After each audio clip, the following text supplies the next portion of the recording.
Hi students, yesterday we studied about the energies of different subshells and orbital in a multi-electron atom.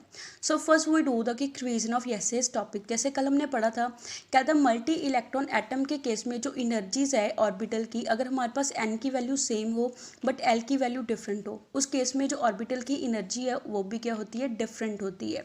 Because क्या था hydrogen atom के case में क्या होता है, सिर्फ एक टाइप की इंटरेक्शन प्रेजेंट होती है, that is force of attraction present होती है between the negatively charge electron and positively charge nucleus के बीच में। जबकि कहता मल्टी इलेक्ट्रॉन एटम के केस में क्या होता है, फोर्स ऑफ अट्रैक्शन के साथ साथ फोर्स ऑफ रिपल्शन भी प्रेजेंट होती है। किस वजह से होती है, एक इलेक्ट्रॉन की दूसरे इलेक्ट्रॉन के साथ जो फोर्स ऑफ रिपल्शन लगती है। कहता जो मेन कारण है कि जो डिफरेंट एनर्जी का पैटर्न आता है हाइड्रोजन एटम और मल्टी इलेक्ट्रॉन एटम के केस में, वो किस वजह से आता है, वो कहता कुछ फैक्टर्स के ऊपर डिपेंड करता है। जैसे फर्स्ट फैक्टर क्या है, न्यूक्लियर चार्ज है कि एटम के ऊपर कितना न्यूक्लियर चार्ज प्रेजेंट है। Second is principle energy level and third is presence of electron in and lower energy level. कहता मल्टी इलेक्ट्रॉन एटम के केस में क्या होता है, जो इलेक्ट्रॉन इनर शेल में प्रेजेंट होती है, जो न्यूक्लियस के सबसे ज़्यादा नज़दीक शेल होता है, कहता उसमें जो इलेक्ट्रॉन प्रेजेंट होते हैं वो क्या करते हैं, आउटर मोस्ट शेल वाले इलेक्ट्रॉन को शील्डिंग कर लेते हैं, कवर कर लेते हैं, उसके ऊपर न्यूक्लियस का चार्ज पहुंचने नहीं देते हैं। इस इफेक्ट को हम क्या बोलते हैं, स्क्रीनिंग इफेक्ट बोलते हैं या फिर शील्डिंग इफेक्ट बोलते हैं। जिस वजह से कहता जो इफेक्टिव न्यूक्लियर चार्ज है जो ऑर्बिटल फील करते हैं वो क्या होता है, डिक्रीज होता रहता है जैसे जैसे हमारे पास एल की वैल्यू क्या होती जाएगी, इंक्रीज होती जाएगी। सो कहता है डिफरेंट ऑर्बिटल की एनर्जी क्या होती है, डिफरेंट एनर्जी होती है। जैसे कहता है जो एस ऑर्बिटल है उसकी एनर्जी सबसे ज़्यादा कम होगी बिकॉज उसके लिए एल की वैल्यू क्या होती है, सबसे ज़्यादा लेस वैल्यू होती है। जैसे जैसे कहता है एल की वैल्यू इंक्रीज होती रहती है वैसे वैसे ऑर्बिटल की एनर्जी भी क्या होती रहती है, इंक्रीज होती रहती है। यहाँ से हमने क्या था फाइंड आउट करा था कि एनर्जी जो वेरियस ऑर्बिटल की उनको इंक्रीजिंग ऑर्डर में कैसे अरेंज करते हैं। नेक्स्ट हमने पढ़ा था इलेक्ट्रॉनिक कन्फिग्रेशन ऑफ एटम्स। कहते जो डिस्ट्रीब्यूशन होती है इलेक्ट्रॉन की डिफरेंट ऑर्बिटल के अंदर, उसको हम उसकी क्या बोलते हैं, इलेक्ट्रॉनिक कन्फिग्रेशन बोलते हैं। कहता है इलेक्ट्रॉन को फिलिंग करने के लिए हम 3 प्रिंसिपल्स को फॉलो करते हैं। जैसे हमने फर्स्ट प्रिंसिपल पढ़ा था that is aufbau principle. Aufbau principle के अकॉर्डिंग कहता क्या होता है, जब एटम अपनी ग्राउंड स्टेट में होता है उस दौरान कहता जो इलेक्ट्रॉन है वो किस में एंटर करेगा, सबसे पहला कहता है उस ऑर्बिटल में एंटर करता है जिसमें एनर्जी क्या होती है, लोअर एनर्जी होती है। एक बार कहता है जब लोअर एनर्जी फिल हो जाती है उसके बाद क्या होता है, हायर एनर्जी लेवल्स में क्या होता है, इलेक्ट्रॉन की फिलिंग होती है। कहता है जो इलेक्ट्रॉन की फिलिंग है वो किस रूल को फॉलो करके होती है, n+l रूल को फॉलो करके होती है, जिसको हम क्या बोलते हैं, बोहर बरीस रूल बोलते हैं। इस रूल के अकॉर्डिंग कहता क्या होता है, जिसकी n+l वैल्यू कम होगी उसमें पहले फिलिंग करेंगे, जिस ऑर्बिटल की n+l वैल्यू ज़्यादा होगी उसमें बाद में फिलिंग करते हैं। इन केस कहता है जिसमें n+l वैल्यू सेम आती है दो ऑर्बिटल के लिए, उसमें हम कैसे फिलिंग करते हैं, कहता है उन दोनों ऑर्बिटल में हम ये चीज़ चेक करते हैं जिसमें n की वैल्यू लेस होती है उसमें पहले फिलिंग करते हैं, जिसमें n की वैल्यू हायर होती है उसमें हम क्या करते हैं, बाद में फिलिंग करते हैं। Now we come to today's topic that is, आज हम सेकंड प्रिंसिपल को डिस्कस करेंगे that is Pauli's exclusion principle, जिसके अकॉर्डिंग हम क्या करते हैं, इलेक्ट्रॉन की फिलिंग करते हैं। पॉलिस एक्सक्लूजन प्रिंसिपल के अकॉर्डिंग क्या होता है, हमारे पास कहता है एक ऑर्बिटल में मैक्सिमम 2 ही इलेक्ट्रॉन आ सकते हैं, 2 इलेक्ट्रॉन से मैक्सिमम इलेक्ट्रॉन की फिलिंग नहीं कर सकते। दिस मीन्स कहता है ऑर्बिटल में कितने इलेक्ट्रॉन फिल हो सकते हैं, या तो उसमें कोई भी इलेक्ट्रॉन नहीं होगा या 1 इलेक्ट्रॉन हो गया, या मैक्सिमम कितने इलेक्ट्रॉन होंगे, 2 इलेक्ट्रॉन उसके अंदर फिल हो सकते हैं। इसके अलावा कहता है जो ऑर्बिटल है, ऑर्बिटल में मैक्सिमम वही 2 इलेक्ट्रॉन फिल होंगे जिन 2 इलेक्ट्रॉन की स्पिन क्या होगी, ऑपोजिट स्पिन होगी। अगर दोनों की स्पिन सेम हुई तो वो एक ऑर्बिटल के अंदर फिल नहीं हो सकते हैं। नेक्स्ट प्रिंसिपल इज हंस रूल ऑफ मैक्सिमम मल्टीप्लिसिटी। हंस रूल ऑफ मैक्सिमम मल्टीप्लिसिटी के अकॉर्डिंग कहता क्या होता है, इलेक्ट्रॉन की पेयरिंग हम ऑर्बिटल के अंदर उतने टाइम तक नहीं करते जितने टाइम कहता जिन ऑर्बिटल की एनर्जी सेम हो, सभी ऑर्बिटल सिंगली फिल्ड ना हो जाए। जैसे एग्जांपल लिया, हमें 4 इलेक्ट्रॉन को फिल करना है 2p ऑर्बिटल के अंदर। कहता 2p सबशेल के अंदर कितने ऑर्बिटल होते हैं, 3 ऑर्बिटल होते हैं, px py एंड pz। तो यहाँ पे हम फिलिंग कहता है उतने टाइम तक नहीं करेंगे जितने टाइम तक सभी के सभी ऑर्बिटल सिंगली फिल्ड ना हो जाए। कहता है जैसे एक बार सभी ऑर्बिटल सिंगली फिल्ड हो जाएं उसके बाद हम 4th इलेक्ट्रॉन की क्या करते हैं, पेयरिंग स्टार्ट करते हैं। Next is electronic configuration of atoms, इसको हम बुक से डिस्कस करेंगे। इलेक्ट्रॉनिक कन्फिग्रेशन ऑफ एटम, अब हम डिस्कस करेंगे कि एटम की इलेक्ट्रॉनिक कन्फिग्रेशन हम कैसे लिखते हैं। क्या सबसे पहले हम लिखेंगे हाइड्रोजन की, हाइड्रोजन का एटॉमिक नंबर कितना होता है, 1 एटॉमिक नंबर होता है, और हाइड्रोजन में कितने नंबर ऑफ इलेक्ट्रॉन होते हैं प्रेजेंट, सिर्फ एक इलेक्ट्रॉन प्रेजेंट होता है। तो एक इलेक्ट्रॉन किस ऑर्बिटल में एंटर करेगा जिसकी एनर्जी क्या होगी, सबसे ज़्यादा लोअर एनर्जी होगी, 1s में एंटर करता है। तो कहता है इसकी हम इलेक्ट्रॉनिक कन्फिग्रेशन कैसे लिखेंगे, 1s1 के साथ डिनोट करेंगे। ऐसी हीलियम है, हीलियम का एटॉमिक नंबर कितना होता है, 2 एटॉमिक नंबर होता है। कहता है हीलियम में कितने नंबर ऑफ इलेक्ट्रॉन प्रेजेंट होते हैं, 2 इलेक्ट्रॉन प्रेजेंट होते हैं। तो इसका जो दूसरा इलेक्ट्रॉन है वो भी किस में एंटर करेगा, 1s ऑर्बिटल में ही एंटर करेगा, बिकॉज एक ऑर्बिटल में मैक्सिमम कितने इलेक्ट्रॉन जाते हैं, 2 इलेक्ट्रॉन्स जाते हैं। तो उस अकॉर्डिंग हमारे पास जो इलेक्ट्रॉनिक कन्फिग्रेशन है उसको हम कैसे लिखेंगे, जैसे कहता है हाइड्रोजन एटम के लिए Z की वैल्यू एटॉमिक नंबर 1 है, तो उसकी इलेक्ट्रॉनिक कन्फिग्रेशन को लिखते हैं 1s1। और उसकी रिप्रेजेंटेशन कैसे करते हैं, एक स्क्वायर शेप का बॉक्स बनाते हैं जो ऑर्बिटल को डिनोट करता है, उसके अंदर एक एरो लगा देते हैं, वो एरो किसको डिनोट करता है, नंबर ऑफ इलेक्ट्रॉन को डिनोट करता है। ऐसी हीलियम, हीलियम के लिए Z की वैल्यू 2 होती है, एटॉमिक नंबर 2 होता है, उसकी इलेक्ट्रॉनिक कन्फिग्रेशन हम कैसे लिखेंगे, 1s2 लिखेंगे।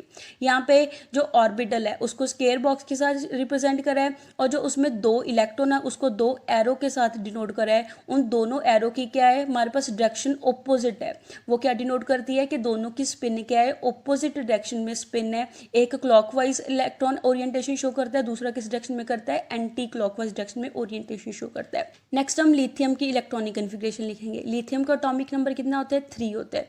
लिथियम में नंबर ऑफ इलेक्ट्रॉन कितने होते हैं, 3 इलेक्ट्रॉन होते हैं।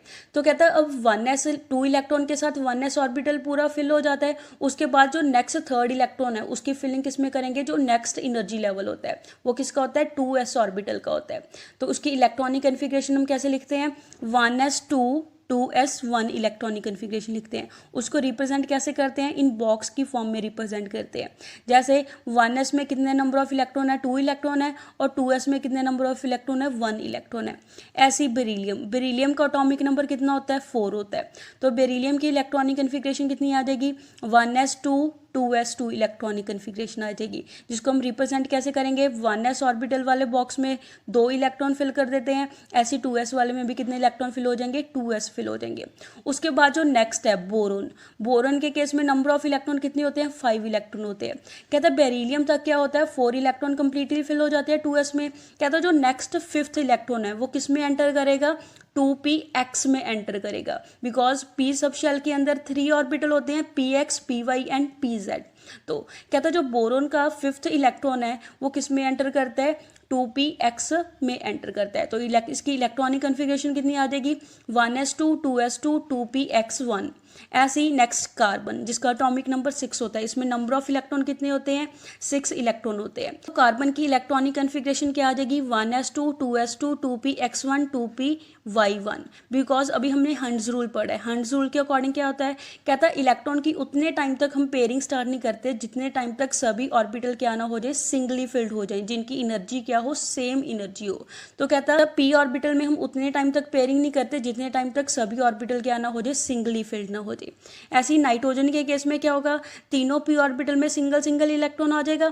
ऐसी ऑक्सीजन के केस में क्या करेंगे, हम पेयरिंग करनी स्टार्ट कर देंगे, बिकॉज उसमें नंबर ऑफ इलेक्ट्रॉन क्या हो जाते हैं, 8 इलेक्ट्रॉन हो जाते हैं। तो 8 इलेक्ट्रॉन की फिलिंग हम कैसे करते हैं, 1s2 2s2 2px2 2py1 2pz1। कहता है एक बार जब भी सभी ऑर्बिटल सिंगली फिल्ड हो जाते हैं उसके बाद हम इलेक्ट्रॉन की क्या करनी शुरू कर देते हैं, पेयरिंग करनी स्टार्ट कर देते हैं।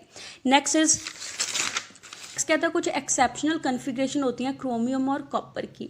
इसमें हम इलेक्ट्रॉनिक कन्फिग्रेशन को कैसे लिखते हैं, जैसे कहता है क्रोमियम है, क्रोमियम की इलेक्ट्रॉनिक कन्फिग्रेशन हम कैसे लिखते हैं, आर्गन इंटू 3d4 4s2। कहता है अगर हम जो रूल्स है उसको फॉलो करें उस अकॉर्डिंग उसकी इलेक्ट्रॉनिक कन्फिग्रेशन क्या आनी चाहिए, 3d4 4s2 होनी चाहिए। ऐसी कॉपर की इलेक्ट्रॉनिक कैसे आनी चाहिए, argon 3d9 4s2 electronic configuration आनी चाहिए। बट कहता है एक्चुअल में हम इसकी कॉन्फिग्रेशन को कैसे लिखते हैं, क्रोमियम की लिखते हैं 3d5 4s1 लिखते हैं, और कॉपर की कैसे लिखते हैं, 3d10 4s1 लिखते हैं। कहता है यहाँ पे जो आर्गन है वो किसको डिनोट करता है, कहता है जो आगे वाली यहाँ पे इलेक्ट्रॉनिक कन्फिग्रेशन है उसको यहाँ पे मेंशन नहीं करा, बिकॉज वो ज़्यादा लेंथी हो जाएगा। इसलिए हम आर्गन नोबल गैस है, नोबल गैस तक इलेक्ट्रॉनिक कन्फिग्रेशन क्या होती है, फुली फिल्ड होती है। तो हम जो नियरेस्ट नोबल गैस होती है उसको लिख देते हैं, और बाद में जो पीछे आउटर मोस्ट शेल वाले इलेक्ट्रॉन होते हैं उनकी हम इलेक्ट्रॉनिक कन्फिग्रेशन को मेंशन कर देते हैं। कहता यहाँ पे जो क्रोमियम और कॉपर के केस में एक्सेप्शन आई है वो किस वजह से ही है। कहता उसके रीजंस होते हैं। जैसे फर्स्ट रीज़न क्या है, हमारे पास स्टेबिलिटी होती है। कहता अगर हम इलेक्ट्रॉन की फिलिंग करेंगे 3d5 4s1 में, उसमें क्या होगा, 4s का एक इलेक्ट्रॉन किस में जंप हो जाता है, 3d ऑर्बिटल में जंप हो जाता है, जिस वजह से 3d में सभी क्या हो जाते हैं, सिंगली फिल्ड हो जाते हैं, और 4s भी क्या हो जाता है, सिंगली फिल्ड हो जाता है, जिस वजह से कहता है क्या होता है, ज़्यादा सिमेट्रिकल डिस्ट्रीब्यूशन होती है इलेक्ट्रॉन की पहले वाले के कंपैरेटिवली। जितनी कहता है ज़्यादा सिमेट्रिकल डिस्ट्रीब्यूशन होगी उतना ज़्यादा वो क्या होगा, स्टेबल होगा, जिस वजह से कहता है जो हाफ फिल्ड होते हैं, जैसे ये सभी क्या हो गए, हाफ फिल्ड हो गए, सभी में एक एक इलेक्ट्रॉन फिल्ड हो गया, उनकी स्टेबिलिटी क्या होती है, सबसे ज़्यादा मैक्सिमम होती है। ऐसे ही हम केस डिस्कस करेंगे कॉपर का। कॉपर के केस में इलेक्ट्रॉनिक कन्फिग्रेशन क्या होनी चाहिए थी, 3d9 4s2 होनी चाहिए थी, जबकि उसकी इलेक्ट्रॉनिक कन्फिग्रेशन कितनी होती है, 3d10 4s1 इलेक्ट्रॉनिक कन्फिग्रेशन होती है।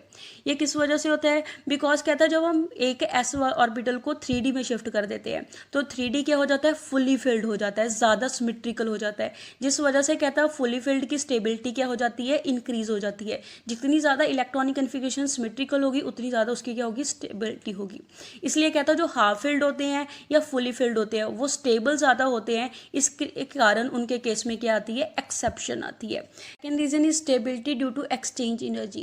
कहता है एनर्जी एक्सचेंज के कारण भी क्या आती है, स्टेबिलिटी आती है। कहता है जो हाफ फिल्ड होते हैं और कंप्लीटली फिल्ड होते हैं उनकी इलेक्ट्रॉनिक कन्फिग्रेशन ज़्यादा स्टेबल होती है, बिकॉज उसमें उतनी ज़्यादा क्या होती है, लार्ज एनर्जी एक्सचेंज होती है।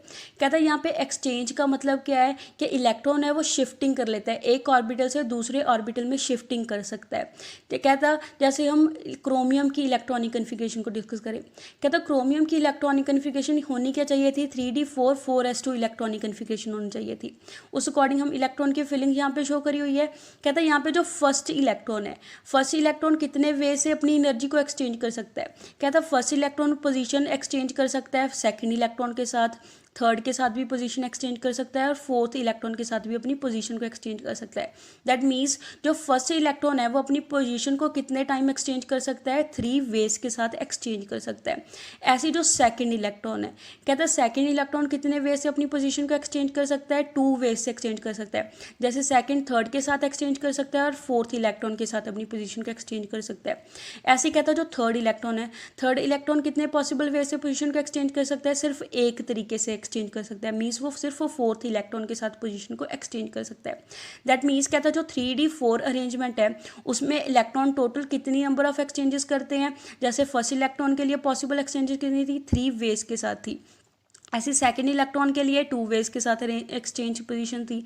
ऐसी थर्ड इलेक्ट्रॉन के लिए एक तरीके के साथ वो पोजीशन को क्या कर सकता था, एक्सचेंज कर सकता था। That means total number of ways कितने हो गए, 6 वेज हो गए। ऑन दी अदर हैंड कहता है जो 3d5 कन्फिग्रेशन में उसमें इलेक्ट्रॉन है वो 10 वेज के साथ अपनी पोजीशन को एक्सचेंज कर सकता है। जैसे कहता है जो फर्स्ट इलेक्ट्रॉन है, फर्स्ट इलेक्ट्रॉन 4 वेज के साथ अपनी पोजीशन को एक्सचेंज कर सकता है।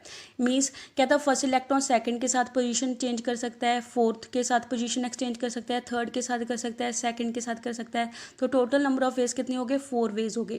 ऐसे कहता है जो सेकंड इलेक्ट्रॉन है, सेकंड इलेक्ट्रॉन कितने वेज के साथ अपनी पोजीशन को एक्सचेंज कर सकता है, 3 वेज के साथ पोजीशन को एक्सचेंज कर सकता है।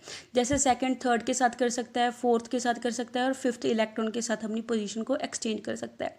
ऐसे ही कहता है जो थर्ड इलेक्ट्रॉन है, थर्ड इलेक्ट्रॉन कितने पॉसिबल वेज के साथ पोजीशन को एक्सचेंज कर सकता है, 2 वेज के साथ कर सकता है। जैसे वो फोर्थ और फिफ्थ के साथ क्या करेगा, अपनी पोजीशन को एक्सचेंज कर सकता है।